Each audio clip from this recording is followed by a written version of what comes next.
Bonjour. Nous sommes officiellement, je pense que c'est le premier jour de l'été.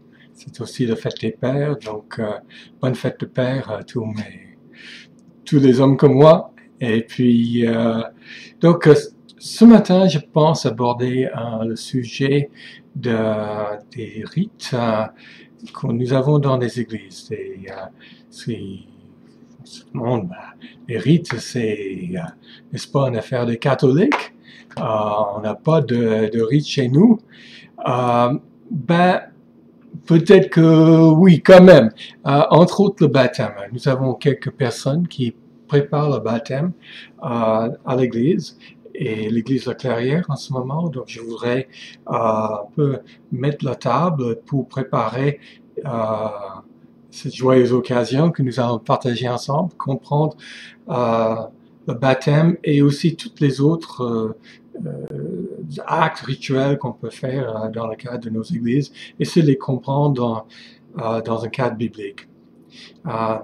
Quand je parle d'actes rituels, on peut penser facilement, surtout nous qui sommes ici au Québec ou dans un autre pays d'arrière-plan catholique, on peut penser à tous les rites catholiques, la messe,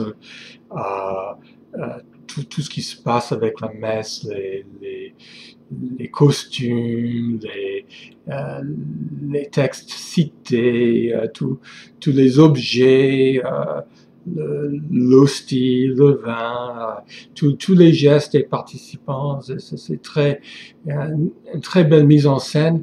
Mais dans le catholicisme, nous avons aussi d'autres actes pour ordonner des nouveaux prêtres. Nous avons des actes pour jalonner toutes les étapes d'une vie. Ça commence au baptême pour les bébés, confirmation, première communion, je crois, c'est dans le bon ordre, et puis mariage, et puis et ainsi de suite. Donc, bon, c'est vrai que la plupart d'entre nous, nous qui étions catholiques, nous avons quitté l'Église catholique parce que peut-être que ces actes rituels nous ont refroidi un peu, trouvé un peu excessif ou un peu antique, vraiment de notre époque, et on voit pas trop comment ça correspond à la réalité d'aujourd'hui. Et donc on arrive dans nos églises évangéliques et c'est un retour aux choses les plus simples. On essaie d'éviter le grand spectacle dans nos cultes.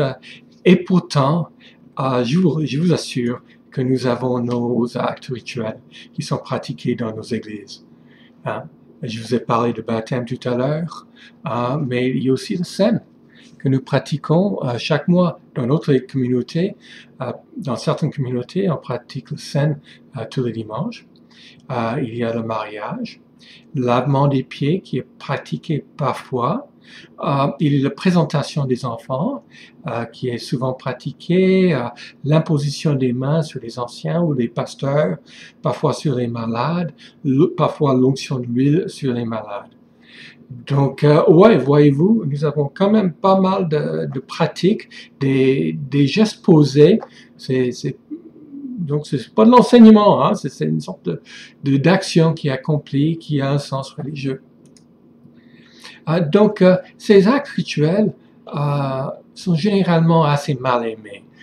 Dans nos églises, tout à fait dans nos églises, justement, nous sommes sortis de l'Église catholique en partie pour cette raison-là, mais aussi sont mal aimés dans la culture. Hein. Donc, il y a cette impression peut-être des choses, de vieillerie, des actes rituels qui ne correspondent plus à nos réalités.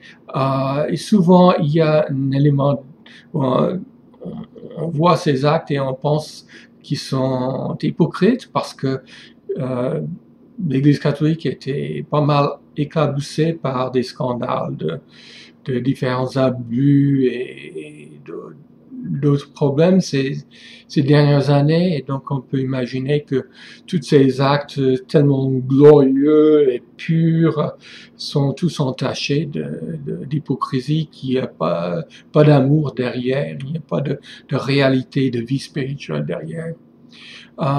Et puis, franchement, aujourd'hui, à notre époque, il y a une grande préférence pour l'authenticité, la simplicité, l'intimité, parfois aussi. Parlons du monde du travail. Hein. Pour nous, les hommes, autrefois, nous étions censés arriver dans le lieu de travail avec un veste et une cravate, des pantalons pliés d'une certaine façon, des chaussures qui brillent, et maintenant, on peut arriver au monde du travail. Bon, il faut propre, bien sûr, mais on peut être habillé dans un style très décontracté. Parce que justement, dans le travail, on ne cherche pas l'apparence, on cherche l'efficacité. Quelqu'un qui peut réellement faire le travail qui est à faire. Et dans le cadre de l'église locale, surtout dans nos églises évangéliques, nous avons un uniforme d'habits décontractés. On vous regarde presque de travers si vous arrivez avec votre veste, votre cravate dans nos réunions. On se demande si vous prenez pour quelqu'un parce que on vient habiller dans nos habits le plus décontractés pour justement exprimer cette envie d'être authentique et intime avec Dieu, avec nos frères et nos sœurs. On ne cherche pas à porter des masques, impressionner du monde. Je vais peut-être vous étonner si je vous disais qu'en fait, Dieu partage certains aspects de notre réaction culturelle d'aujourd'hui, et dans l'Église et dans le monde. Proverbe 15, verset 8, et j'aurais pu trouver beaucoup d'autres versets qui abondent dans le même sens. Proverbe 15, verset 8 dit « L'Éternel a en horreur les sacrifices offerts par les méchants. » Donc, Dieu, lui, est révolté par des sacrifices. Les sacrifices, on tue un animal et on le brûle. C'était pour exprimer une recherche de pardon ou pour exprimer notre reconnaissance envers Dieu, ou les différents sens dans les sacrifices. Mais à chaque fois, la prière était exprimée par ce geste d'animal dont la vie était sacrifiée et offerte sur un feu. Mais c'est une prière très coûteuse, n'est-ce pas? Mais il arrivait souvent, même du temps biblique, que les gens étaient hypocrites. Ils faisaient l'apparence d'adorer Dieu, de prier Dieu, mais en fait, dans la réalité de leur vie, ils vivaient n'importe comment. Ils n'aimaient pas nécessairement l'Éternel. Et l'Éternel avait cette mise en scène, cette hypocrisie en horreur. En fait, à la limite, Dieu aurait préféré qu'il soit franchement méchant et qu'il se présente à lui en tant que méchant. Au moins, il n'y aurait pas de mensonge, de tentative de mensonge. Il y a une deuxième partie du verset. La première partie disait « L'Éternel a en horreur les sacrifices offerts par les méchants. » Et dans la deuxième partie, il dit « Mais les prières des hommes droits lui sont agréables. » Et là, les prières sont en parallèle avec les sacrifices offerts. Comme je vous ai dit, les sacrifices étaient une sorte de prière actée, mise en scène. Et donc, les prières ou les sacrifices offerts par les hommes droits sont agréables à l'Éternel. En fait, c'est pas la forme de prière, c'est pas qu'on fasse un acte rituel ou qu'on fasse une prière dans la simplicité du cœur. L'un ou l'autre n'est pas préférable à l'Éternel en soi, mais c'est les motivations derrière. Nous pouvons être hypocrites avec nos prières simples également, n'est-ce pas? Donc, oui, donc nous avons une certaine méfiance vis-à-vis des actes rituels, mais ces actes rituels ont aussi leur attrait. Je pense il y a l'acte rituel de lavement des pieds. J'ai choisi, c'est un peu insolite, mais j'ai pratiqué une ou deux fois dans des rencontres et comme une sorte de leçon pour tout le monde, et tout le monde était saisi par l'acte. En fait, il y a la personne qui se déchausse, qui expose son pied. Le pied est le parti, peut-être le parti le plus humble du corps, souvent un peu déformé, très souvent un peu sale. Et donc on enlève le bas et le pied est exposé devant tout le monde. Et puis quelqu'un d'autre, une autre personne vient avec ses doigts, vous lavez les pieds, enlevez les saletés. C'est un geste très, très fort et assez saisissant. Donc c'est quelque chose de... ces actes rituels, en fait, offrent quelque chose à voir. On n'est plus dans la parole, on est dans des actions. Et ce sont des actions aussi qui dévoilent quelque chose du cœur. Notre foi est à la base une foi de cœur, hein? C'est une foi intérieure. Mais si l'essentiel de notre foi est intérieur et doit être intérieur, c'est tellement plaisant de dévoiler à l'extérieur ce qui se passe à l'intérieur. Et souvent, nous pouvons le faire de façon très efficace avec des gestes de ce style-là. Alors, ces actes rituels sont aussi des expériences communautaires. Il y a toujours plus d'une personne impliquée. Lavement de pieds, il y a au moins une personne, une qui lave et l'autre qui se fait laver, au moins une qui se fait laver. Dans le baptême, il y a celui qui baptise, l'autre qui se fait baptiser. Dans la communion, c'est toute l'assemblée qui prend la communion ensemble. Donc, avec l'imposition de main, on peut avoir plusieurs personnes qui imposent la main sur une personne. Parfois, c'est juste une personne qui reçoit, l'autre qui impose les mains. Mais même quand les autres personnes sont simplement là pour regarder, en fait, ces personnes ne sont pas passives, parce que ces personnes sont là pour être témoins de ce qui se passe.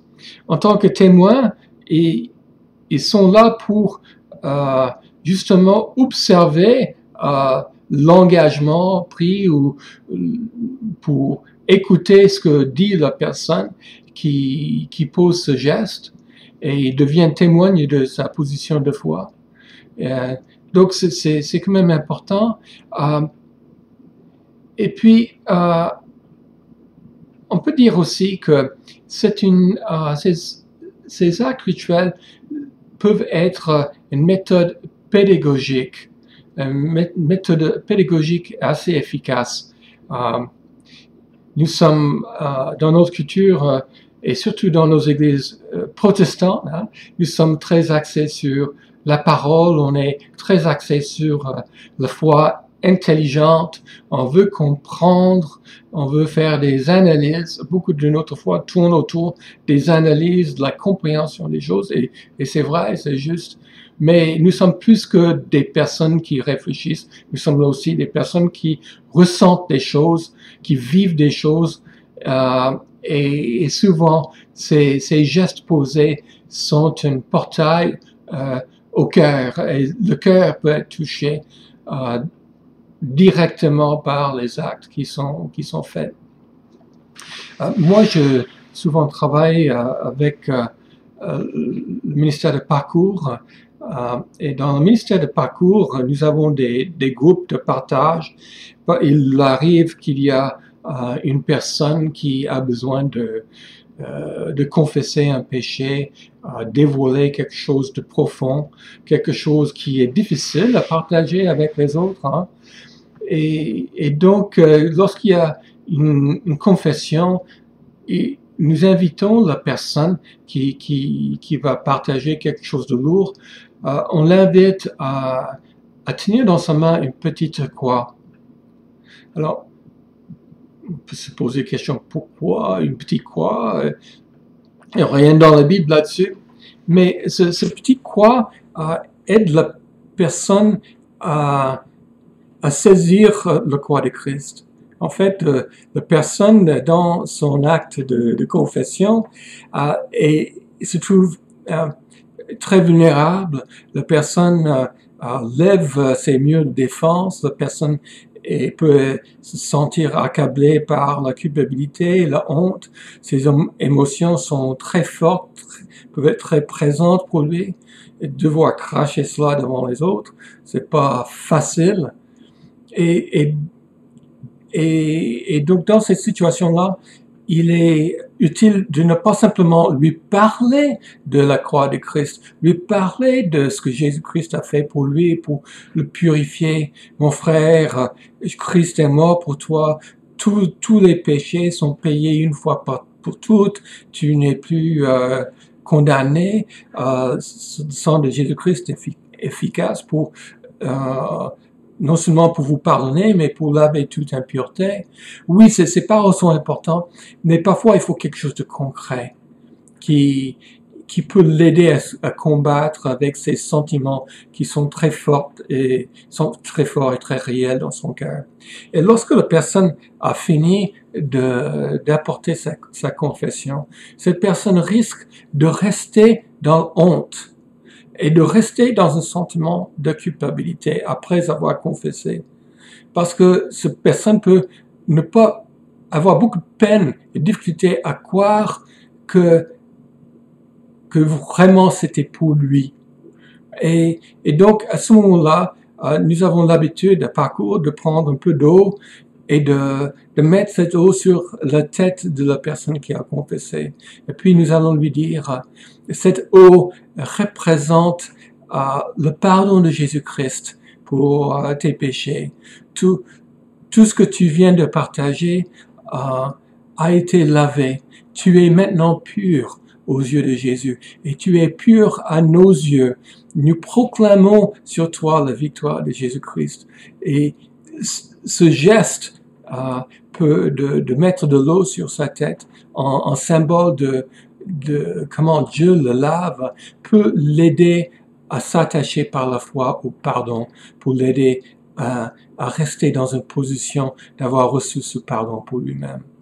Donc, voyez-vous, ces actes rituels ont beaucoup de traits et peuvent avoir une certaine efficacité pour renforcer la foi de la personne qui vit cette expérience, et puis ça renforce la foi aussi des autres qui regardent, parce qu'ils voient quelque chose se passer là, ils voient un témoignage, ils voient une expression de foi réelle chez l'autre, et le fait de voir quelque chose de la foi réelle, quelque chose qui était intérieur, qui est sorti, qui est dévoilé, ça les aide à se connecter avec la réalité de leur propre foi. Et donc tout le monde se trouve plus affermi dans la foi, grâce parfois à ces actes rituels. Donc, revenons un peu sur ce que je viens de dire, sur les différentes facettes de ce qu'ils font, les actes rituels et quelques aspects de cela. C'est que ces actes rituels aident à rendre le spirituel, qui est invisible par nature, à le rendre visible. Les actes rituels souvent expriment un engagement intérieur. Le baptême, par exemple, exprime cet engagement de suivre Jésus-Christ. La personne qui invite les responsables d'église pour se loindre de lui, le malade, il prend une position qu'il croit que Jésus-Christ par le Saint-Esprit est capable, s'il veut, de le guérir. Et par cette action-là, il confie son corps au Seigneur. Donc, vous voyez, on exprime quelque chose d'intérieur à l'extérieur, c'est un engagement. Et c'est public, c'est fait devant du monde. Les autres viennent, ils sont témoins de cela. Et ils sont acteurs aussi dans le sens que parfois ils participent dans l'action ou leur foi même est renforcée par cette action. Et puis, dernier point, je souligne à nouveau que ces actes rituels n'ont pas d'effet automatique. Ça peut être très puissant si notre foi est engagée, mais c'est notre conviction, c'est la foi qui produit des résultats. C'est pas l'acte en soi. C'est pas parce que Monsieur le pasteur vient vous imposer les mains que vous allez avoir une expérience spéciale avec le Seigneur. C'est pas parce que on va vous joindre l'huile que vous serez nécessairement guéri. Je vous ai donné tout à l'heure une petite liste des différents actes rituels pratiqués dans nos églises évangéliques. Je pourrais vous parler de l'appui biblique de ces différents actes. Certains sont mieux appuyés que d'autres, mais on peut tous les défendre. Mais déjà, l'idée d'un acte rituel, je disais au début que ça avait un petit air de catholique, un peu air désuet, un peu air illégitime au début. Mais croyez-moi que c'est biblique. Et c'est biblique parce que Dieu lui-même fonctionne comme ça. Dieu exprime ses engagements, premièrement de manière publique, et Dieu le fait en parole, mais aussi par des signes visibles. Genèse chapitre 9, nous avons l'histoire de Noé. Noé est sorti de l'arche, les eaux qui avaient inondé la terre se sont retournées dans les océans, et Noé se trouve avec sa famille sur la terre sèche et il offre des sacrifices. Et Dieu, à ce moment-là, fait une promesse à Noé. Il entre dans un engagement avec Noé et ses descendants, avec toute la nature, et il promet de ne plus jamais faire inonder la terre avec les eaux des océans et le pluie du ciel. Il apporte ses promesses verbalement, et puis Dieu vient appuyer ces promesses verbales. On n'était pas là pour entendre Noé, même si nous l'avons consigné par écrit, mais nous avons toujours le signe visible de cette promesse de Dieu, et on le voit dans le ciel, parfois lorsqu'il pleut. Et c'était l'arc-en-ciel. Le mot en hébreu, le mot arc, c'est le même mot en hébreu pour un arc de guerre. Donc, l'arc-en-ciel est à l'horizontale. C'est pas au vertical comme ça. Si c'est au vertical, l'arc serait en position de guerre, prêt à servir. Mais là, l'arc que nous voyons dans le ciel est à l'horizontale, parce que Dieu a posé son arc de guerre. Dieu n'est plus dans un état de guerre avec l'humanité. Il n'est pas dans un état de guerre avec ce monde. Il a posé son arc multicolore dans le ciel et il ne va plus détruire un autre monde de cette façon-là. Nous avons aussi l'engagement de Dieu en Genèse chapitre 15. C'est l'engagement que Dieu a pris avec Abraham, ce contrat, alliance, si vous voulez, de Dieu avec Abraham. Abraham était un étranger dans le pays de Canaan, et Dieu est un étranger, et puis il n'avait pas de descendance, il n'avait pas d'enfant. Son épouse était stérile. Alors Dieu est venu à Abraham lui dire, Abraham, tu vas avoir une descendance, elle sera très très nombreuse, et cette descendance va posséder ce pays un jour. Alors vous pouvez imaginer que pour Abraham c'était difficile, il voulait croire Dieu, mais quand même, et Dieu est venu poser un acte parce qu'il y avait des paroles, des promesses verbalisées, mais Dieu a voulu aussi apporter un signe pour confirmer ce qu'il avait dit et pour toucher le cœur d'Abraham de cette façon-là. Et ce soir-là, Dieu avait déjà demandé à Abraham de prendre des taureaux, je crois, de les couper en deux, disposé les carcasses coupées en deux par terre. Et ce soir-là, Abraham est tombé dans un profond sommeil. Il a eu une vision de Dieu qui passait sous forme de lampe qui est brûlante. Et ces lampes passaient entre les carcasses, entre les deux moitiés des carcasses des bœufs. Et puis Dieu répétait les promesses de son alliance à Abraham en passant. En fait, Dieu, en faisant cet acte, faisait un serment à Abraham. Il disait, en quelque sorte, Abraham, moi, Dieu, je promets de me diviser en deux. Je serai divisé en deux, cassé en deux, si je n'amène pas à accomplissement cette promesse que je te fais aujourd'hui, de multiplier ta descendance et de leur donner ce pays. En fait, Dieu a eu plusieurs engagements avec différentes personnes. On pourrait parler de l'engagement que Dieu a fait en Exode, et puis il y avait les signes visibles, là où Dieu est venu convaincre Israël du sérieux de ses engagements. Mais j'aimerais vous amener aussi dans les évangiles. Dans les évangiles, nous avons ce qu'on appelle la nouvelle alliance que Dieu fait avec nous. Et dans cette nouvelle alliance, il y a Jésus-Christ qui se propose comme l'agneau parfait qui donne sa vie, donne son sang pour purger les fautes de l'humanité entière. Et nous avons la possibilité de recevoir cette nouvelle vie, ce cadeau de justice, ce cadeau de pardon de la part de Dieu, gratuitement, si nous le recevons par la foi.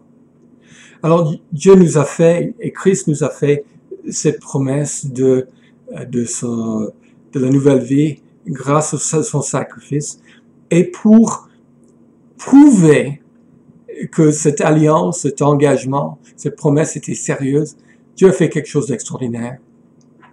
Jésus-Christ était mort, et puis il est sorti du tombeau. Il est sorti vivant du tombeau. Un miracle par la puissance du Saint-Esprit. Et c'était pas fait dans une maison privée, loin du regard de tout le monde. Il y avait en fait, nous lisons chez Paul qu'il y avait plus de 500 personnes qui ont été témoins du Jésus-Christ vivant, ressuscité d'entre les morts. Donc, Jésus-Christ, par sa résurrection, vient appuyer ses promesses de vie nouvelle pour nous tous. Il dit, de même que moi, j'étais mort et je suis vivant aujourd'hui. Vous aussi, même si vous mourrez, vous vivrez, et comme moi j'ai ressuscité aussi. Donc, Dieu est quelqu'un qui prend des engagements. Il ne garde pas ses intentions à l'intérieur de lui. Quand il prend un engagement, il le prend réellement. Il le dit publiquement à tout le monde. Il le dit en parole et puis il le confirme avec des actes visibles et des signes visibles. Et Dieu nous invite à exprimer nos engagements de manière publique, en parole et aussi pour certaines choses avec des actes rituels. Et souvent, nous avons besoin justement de ce renfort d'engagement devant le public pour pouvoir rester dans notre engagement. Je pense au baptême. À part le baptême, ma foi n'est pas simplement un engagement privé, mais je prends mon engagement devant tout le monde, devant mes frères et sœurs, des personnes de ma famille, ceux qui me connaissent mais qui ne connaissent pas encore le Seigneur. Et devant ce public-là, je dis à tout le monde, voici dorénavant, je suis Jésus-Christ. C'est pas un engagement facile, mais on scelle l'engagement par l'acte du baptême et on se place du côté de Jésus. Le scène est un rappel constant que nous dépendons de Jésus-Christ. Par le scène, nous sommes amenés très concrètement et de manière tangible, on mange quelque chose et par là, on est amené à nous rappeler notre dépendance de Jésus-Christ pour notre vie. On n'est pas des chrétiens lancés dans la vie, on n'a plus besoin de Dieu. Non, nous avons constamment besoin de Dieu. Nous avons constamment besoin de nous rappeler de la croix de Jésus-Christ mort pour nous. Nous avons constamment besoin de nous rappeler que notre vie se tient en lui, que nous avons besoin de lui au jour le jour pour continuer dans la vie. L'imposition des mains, c'est une façon très intéressante de confirmer le ministère de certaines personnes. Et par l'imposition des mains, on confirme à un ancien ou un pasteur que oui, nous sommes solidaires avec vous, frères, sœurs, et vous serez notre responsable spirituel. Nous avons confiance que Dieu vous a appelé à ce ministère-là. Et donc, il y a bien des moments dans le ministère où on se pose la question, est-ce qu'on est vraiment à notre place? Et cette confirmation des autres est très encourageant et nous aide à rester. L'onction de l'huile sur les malades, ça aide le malade à prendre position par rapport à sa maladie, cette maladie qui est tellement réelle, peut-être que la personne est même devant la mort, et la personne se sent impuissant, incapable peut-être de battre la maladie tout seul. Et donc la maladie est très forte, très présente chez le malade, dans sa conscience. Avec l'onction de l'huile, on vient poser quelque chose de très concret qui vient affirmer que oui, la maladie est présente, mais le Saint-Esprit est réellement présent en lui aussi. Donc voilà, Dieu nous invite à exprimer nos engagements de manière publique et la parole et aussi les actes rituels ont leur importance. Les actes posés ont leur importance. Donc voilà, il y a une belle place pour des actions rituelles dans notre foi. Simplement, quelques mots de caution sur la fin. Évitons le piège catholique. Dans le catholicisme, il y avait cette pensée que si nous voulions recevoir quelque chose de Dieu, une bénédiction de Dieu, il fallait passer par l'institution catholique. Il fallait voir le prêtre. Il n'y a que le prêtre ou l'évêque, ou je sais pas qui peut, si vous voulez vraiment être béni, vous allez voir le pape, quoi, ou un saint en devenir. Mais bon, donc il y avait cette idée que l'Église catholique était quelque part la seule conduite par laquelle Dieu pouvait faire quelque chose dans notre vie. Et évitons cela. Même dans nos églises protestantes, il y a des tendances chez les protestants d'aller vers certains pasteurs. On veut la prière du pasteur. On veut personne d'autre que le pasteur parce que c'est la prière du pasteur qui est efficace. Dieu écoute les pasteurs, n'est-ce pas? On serait des personnes exceptionnellement saintes ou, je sais pas, Dieu nous écoute plus. Mais c'est faux. C'est vraiment faux. Dieu nous invite, chaque chrétien, à avoir ce lien direct avec lui. Il y a un seul intermédiaire entre les hommes et Dieu, et c'est Jésus-Christ, dit Paul en Timothée. Donc, évitons ce piège catholique qui met l'Église entre le chrétien et son Dieu. Mais il y a aussi cet autre piège catholique d'automatisme. On imagine que l'acte apporte en soi une bénédiction. C'est presque magique. Hein? Tu reçois de l'eau bénite et voilà, je sais pas combien d'années, combien de péchés sont purgés ou il y a une sorte de, vous priez notre Père, 5 fois, vous avez autant de péchés annulés. Si vous le priez 10 fois, vous avez encore plus de péchés annulés. Il y a une sorte d'équivalence entre l'action posée et la bénédiction reçue. Et non, ces actions rituelles dans la foi ne sont pas pour changer notre position, pour nous purifier ou nous donner automatiquement une bénédiction. Mais les actions rituelles sont là pour mettre en valeur la foi. Et la foi, effectivement, est d'une grande efficacité et nous fait avancer apporte des bénédictions. Mais c'est la foi qui compte, pas l'action. Évitons aussi le piège de l'hypocrisie, parce que justement, ces actions, c'est pas des belles démonstrations de religion que Dieu veut.